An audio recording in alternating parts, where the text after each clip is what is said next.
Hi, boys and girls. This is Mrs. Schickling. I want to read a story to you today. It's called How the Grinch Stole Christmas. I'm sure many of you have seen the movies. Hopefully, you've heard the story, and hopefully, you can enjoy the story another time with my reading aloud. This story is written and illustrated by Dr. Seuss. So, he wrote all the words in this story and he did all the pictures. This character I love because I feel like a lot of times characters change a lot in stories. And this is a perfect example of a story where a character really changes from the beginning of the story to the end of the story. So pay close attention to those changes. Okay. How the Grinch Stole Christmas. Every Who down in Whoville liked Christmas a lot. But the Grinch, who lived just north of Whoville, did not. The Grinch hated Christmas, the whole Christmas season. Now, please don't ask why. No one quite knows the reason. It could be his head wasn't screwed on just right. Or could it be perhaps that his shoes were too tight? But I can think that the most likely reason of all may have been that his heart was two sizes too small. What do y'all think? Think his heart's just too small? He looks awful grumpy there, doesn't he? Grouchy. But whatever the reason, his heart or his shoes, he stood there on Christmas Eve hating the Who's, staring down from his cave with a sour, grinchy frown at the warm lighted windows below in their town. For he knew every Who down in Whoville beneath was busy now hanging a mistletoe wreath. And they're hanging their stockings, he snarled with a snare. Tomorrow is Christmas. It's practically here. Then he growled with his Grinch fingers nervously drumming. I must find some way to stop Christmas from coming. For tomorrow, he knew. Mary, Mary, all the Who girls and boys would wake bright and early. They'd rush for their toys, and then, oh, the noise! Oh, the noise, noise, noise, noise, noise. That's one thing he hated, that noise, noise, noise, noise. Hey, Cooper. Cooper, please wait until I'm done reading. Okay, thank you. Sorry about that. That's what happens when you're working from home. Then the Who's young and old would sit down to a feast, and they'd feast, and they'd feast, and they'd feast, feast, feast, feast. They would feast on Who pudding and rare Who roast beast, which was something the Grinch couldn't stand in the least. He's pretty grumpy and grouchy. What do you think? Not very kind, is he? And then they do something he'd like least of all. For every Who down in Whoville, the tall and the small, would stand close together with Christmas bells ringing. They'd stand hand in hand, and the Who's would start singing. They'd sing and they'd sing and they'd sing, sing, sing, sing, sing. And the more the Grinch thought of this Who Christmas sing, the more the Grinch thought, I must stop this whole thing. Why, for 53 years I've put up with it now. I must stop this Christmas from coming now. But how? I added the word now in there. Oops, sorry about that. Stop Christmas from coming, but how? Think he's got an idea? You think he's going to solve his problem of wanting to stop Christmas? Is that a good thing, though? I don't know. Then he got an idea, an awful idea. The Grinch got a wonderful, awful idea. You guys know what his idea is, right? If you've seen this movie or heard this story. Yep, well, here it goes. I know just what to do, the Grinch laughed in his throat, and he made a quick Santa Claus hat and a coat. And then he chuckled and chuckled with a great Grinchy trick. With this coat and this hat, I look just like Saint Nick. All I need is a reindeer. The Grinch looked around. But since reindeers are scarce and there's none to be found, did that stop old Grinch? No, the Grinch simply said. If I can't find a reindeer, I'll make one instead. So he called his dog Max, then he took some red thread and he tied a big horn on the top of his head. Oh, poor Max. Now, if you've seen the movie, the animated version, they do find a reindeer before Max turns into the reindeer. Didn't work out though. So that's kind of fun in the movie. That's a big comparison make, comparing how the book and the movie were alike and different. Then he loaded some bags and some old empty sacks and ramsackled hay or sleigh, and he hitched up old Max. Then the Grinch said, "Giddy up!" And the sleigh started down towards the homes where the Who's lay a snooze in their towns. Oh, he looks like he's up to no good, doesn't he? He look just like evil there, just pure evil. All their windows were dark, white snow filled the air. All the Who's were all dreaming of sweet dreams without care. Then he came to the first little house on the square. This stopped at number one, the old Grinchy Claus hissed, and he climbed on the roof and emptied bags with empty bags in his fist. Uh-oh. Max looks kind of sad. I wonder if Max really wants to be helping the Grinch. Looks like he's up to no good, huh? Then he slid down the chimney, rather tight pinch, but if Santa could do it, excuse me, so could the Grinch. He got stuck only once for a moment or two, then he stuck his head out of the fireplace flue, where the little Who stockings were all hung in a row. These stockings, he grinned, are the first thing to go. Oh, little Who's there sleeping. They're going to wake up so disappointed as he's stealing Christmas. You imagine? Then he slithered and slunk with a smile most unpleasant around the whole room. He took every present: pop guns and bicycles, roller skates, drums, checkerboards, tricycles, popcorn, and plums. And he stuffed them in bags. Then the Grinch very nimbly stuffed all the bags one by one up the chimbley. He looks pretty proud of himself, doesn't he? Do you think he should be proud of himself? Do you think he's going to be making these Who's very happy or very sad? Here he goes in the kitchen now. Then he slunk into the icebox and he took the Who feast. He took the Who pudding. He took the roast beast. He cleaned out the icebox as quick as a flash. Why, that Grinch even took their last can of Who hash. Then he stuffed all the food up the chimney with glee, and now, grinned the Grinch, I will stuff up the tree. Nothing's left. He took it all. And the Grinch grabbed the tree and started to shove when he heard a small sound like a coo of a dove. He turned around fast and he saw a small Who. Little Cindy Lou Who was not more than two. Now that's different in the story too, in the movie. Cindy Lou Who is much older than two when you watch it in the movie.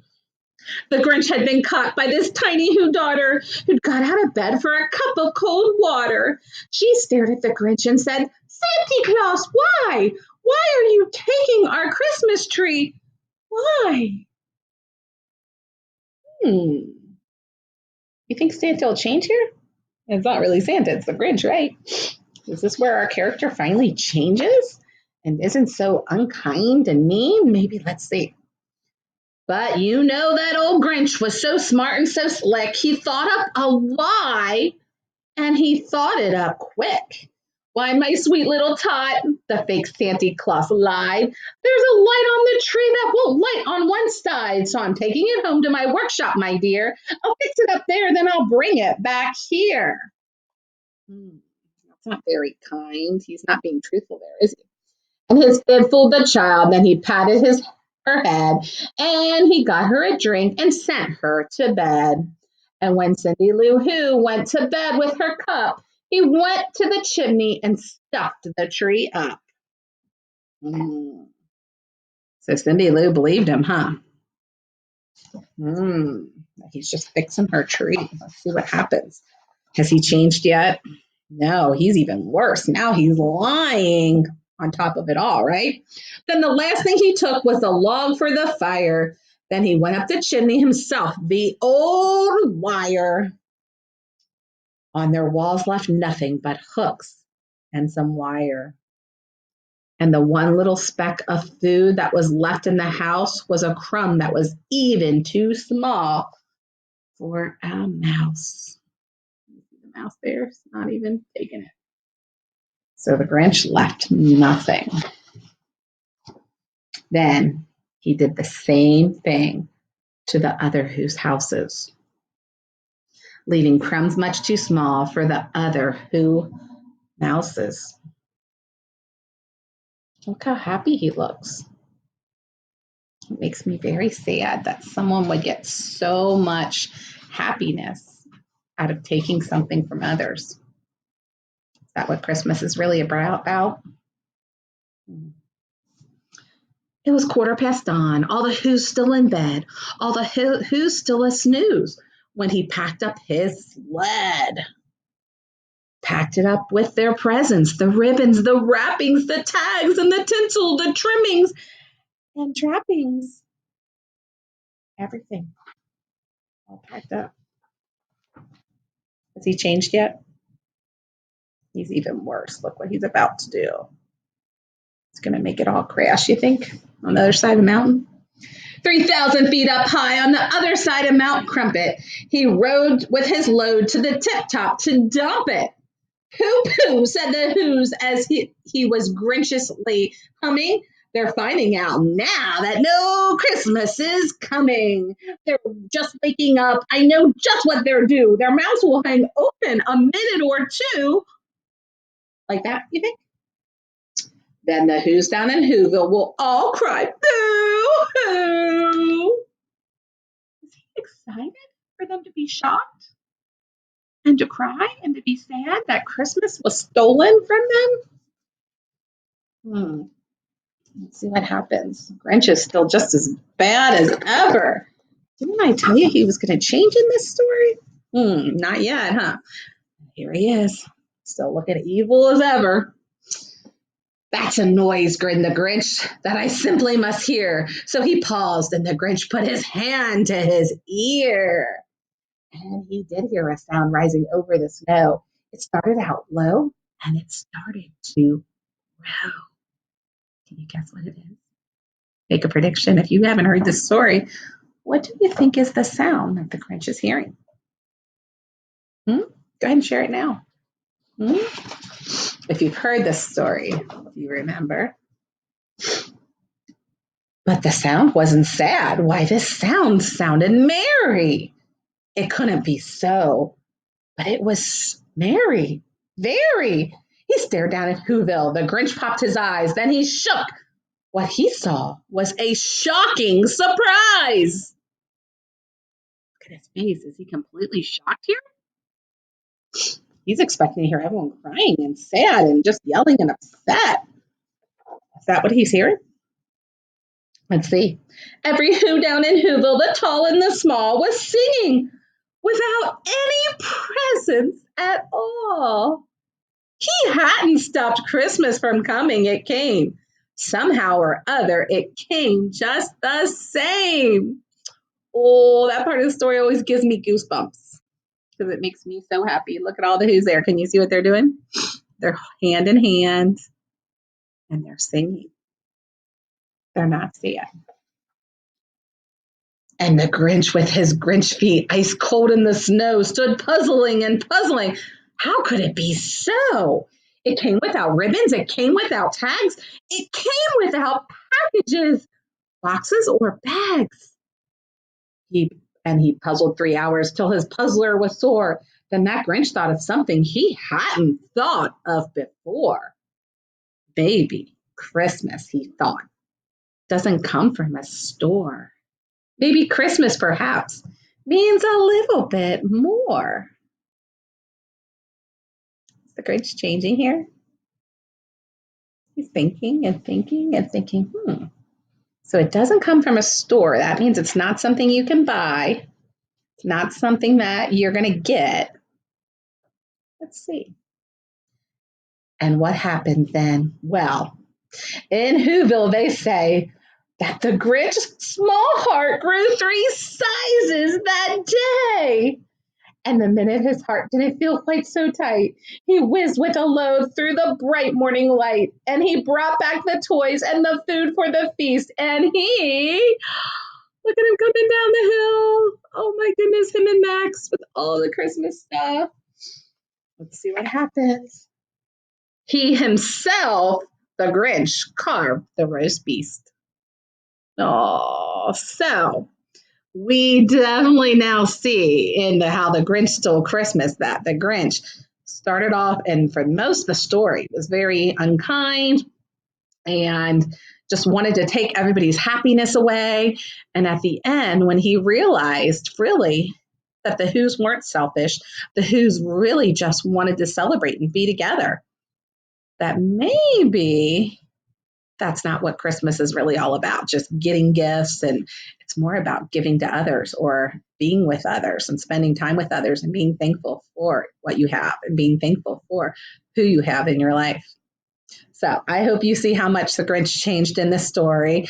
I hope maybe this story can make you change a little bit too. I hope you can find a way to go out and do some random acts of kindness for others and help others put a smile on their face. So we'll be talking about some ways we can do some random acts of kindness. This week you should be getting a little Santa, and each day it has a different little random act of kindness that you can do. You cut it off when you do it, and maybe see if you can challenge yourself to do that all the way up until Christmas and try to do some different random acts of kindness. If you do a random act of kindness and you want to share it with me, send me a video on Dojo or have your parents send me a message of what you did. I would love to hear about all the kind things that you're going to be doing this Christmas season. And even after Christmas, should we continue this? Should this be something that we just do all the time and just try to spread kindness? The more kindness that you spread, the better our earth will be. Okay. All right, guys. I hope to see you all in your green this week. I miss you guys.